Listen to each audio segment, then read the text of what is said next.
Hello, ladies and gentlemen. Welcome back to another episode here on African Confessions. The following story that you're going to be listening to, it comes from a translation of a message that I received, and the translation of that message, it reads like this.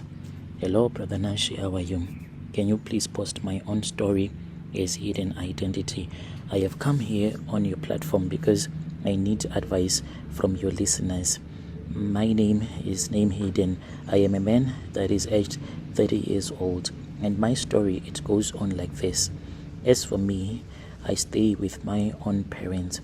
My father passed away, but as for now, I am staying with my own mother, and I have not yet gotten married. Even though I am 30 years old, I am not yet married. I want to get married, but because of spiritual difficulties that we are facing as a family, unfortunately, I cannot get married and I can't have a child. And I am hoping that by me bringing my own story to your channel, maybe I'll be able to get some kind of help. So what happened in our family with all of these spiritual difficulties that we are facing, it was because of my father. My father became a ritualist. When my father became a ritualist, it was not because he wanted to become rich, no. It was in the year 2001. So during those days, my father was facing so many challenges. In our country, there is what they call Consultation, in which you call a traditional healer or a prophet. Then that person that you would have called comes to your homestead, and then they assist you and leaving some charms. It's either they can bury some charms on your compound, and then whenever your enemies want to bewitch you, they won't be able to bewitch you. That is what I mean by Kutsikisa. That is what my father, he did in the year 2001. Later on, my father then went and got this other charm, and Shona, it's called TVC. It is used by farmers, those that want to have a big harvest. They use that kind of a charm. He took it not knowing that these things were going to affect his family in the long run. In the village from where we comes from, everyone knows my father by his name. My father was quite a big village farmer. Just like what happens when you are using that type of a charm, you do not depend on whether it rains or not. If there is a drought or no drought, you are always going to be fine. Everyone in the village was always amazed at how my father's crops will grow, at how much we used to harvest. And even if it was during a drought season, we will never go to bed hungry. As the years went by, us as my father's kids, as we were growing up, that was when we started to notice that things were going really bad in the family. There was no unity.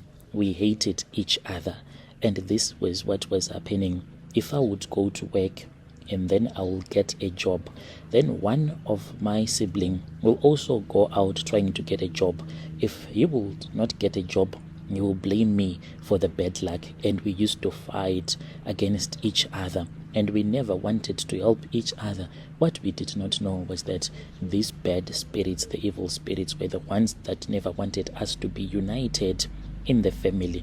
But as the years went by, we saw that even if you would work, even if you will make so much money, at the end of the day, you will get nothing out of it. You will be having money today, tomorrow it will be gone.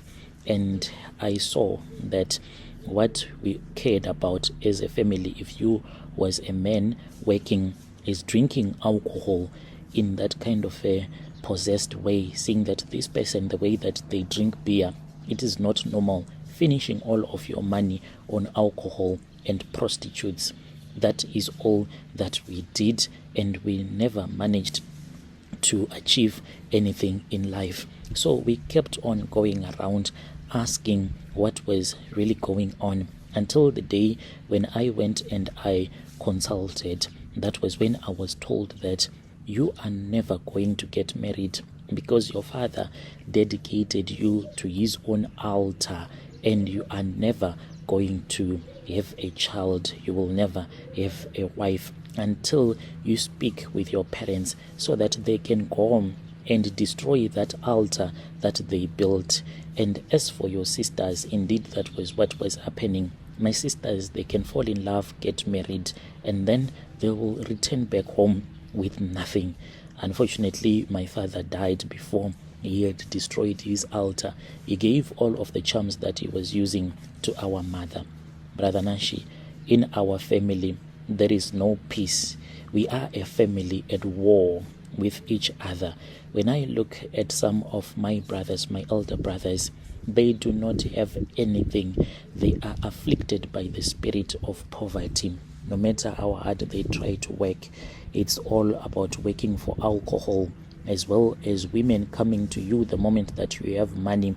Then you finish all the money that you would have gotten on those women. And as for our sisters as well, that is what happens. Your sister can be married. When you go, when she is complaining that she is being mistreated by her husband, indeed you will see that she is being mistreated, but as a poor man, what can you do? It is just painful. I have some of my siblings, as we are speaking right now, they are mentally ill, eating from the dustbins. We are living a life that is very painful. Yet as for our mother, she does not even want to destroy that altar that I was told that as long as the altar is there, we are always going to be suffering and we are going to be afflicted by the spirit of poverty. There was even one day when I was back in the village, one of my elder brother, he wanted to kill our mother. He was screaming and he was shouting. He was saying, I want you to remove all the bad charms that you placed on me. Release me, because I know that you are the one who bewitched me. That was when we said it is far much better for us to be united for once as a family. This was the next morning after that terrible incident when one of our mad brothers wanted to kill our mother. We sat down and we said, it is far much better that we look for a healer that can assist us. We went and we saw another man whom we brought to the house. He removed some things that he said there were some pathologies that were affecting us as a family. But Brother Nashi, those things that he revealed to us, saying that these were the creatures that were affecting you, those things I think they were fake. Because after that man had came and destroyed the so-called pathologies, you know what happened? Things went from bad to worse. It is really painful. What pains me right now is that I do not have a child. You know what I do right now? If I am dating a woman, we can be sleeping with each other using protection because she won't be taking any family planning methods. You know what I do, Brother Nashi? When we are busy making love, I can just make sure that the condom that we'll be using can burst so that I can ejaculate into her, hoping that she will fall pregnant. Brother Nashi, from the time that I started sleeping with women to this very day, there is no woman that has ever come to me just telling me that I made them to fall pregnant or they suspect that I am the one that impregnated them. I can't have a child. It is really painful. There is no one who respects me at all. The problems, they are quite a lot. I really do not know what I can do.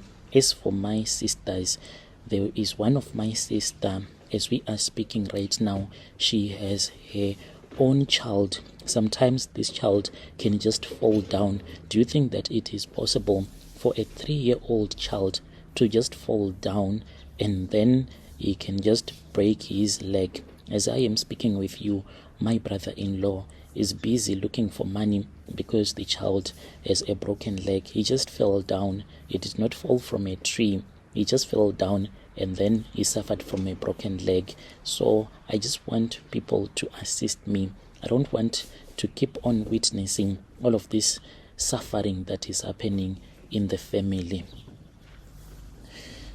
Dear listeners, right there was a message that was sent to me by one of our brother. To all the people that say that they want to become ritualists, it is not a guarantee that you're going to become a millionaire. Things like this can happen. This brother, he was saying that in their family, there used to be a very big family with up to 100 people that were his relatives that he knew when his father was still alive. But the way that people started dying, he says, if you go to the village from where we come from in Mashwingo, you will feel sorry when you go to the village from where we come from.